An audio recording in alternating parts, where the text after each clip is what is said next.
Assalamu alaikum wa rahmatullahi wa barakatuh.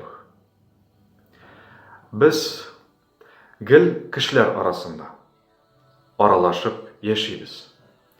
Bulsun tura turgan orunlarımızda күршеләребез белән, автобус, метроларда йөргәндә, хастаханәләрдә, балалар бакчасында, уку йортларында, эшләгән җирләребездә гел кешеләр белән аралашып, мөгамәлә корып yaşayız.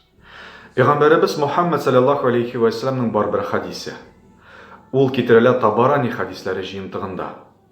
Peygamberimiz Muhammed sallallahu aleyhi ve sellem әйткән: Кешегә карата шәфкать күрсәтмәгән кеше Аллаһның рәхмәтен алмас. Хаксызга кешене рәнҗитергә, җәберләргә синең ни хакың бар?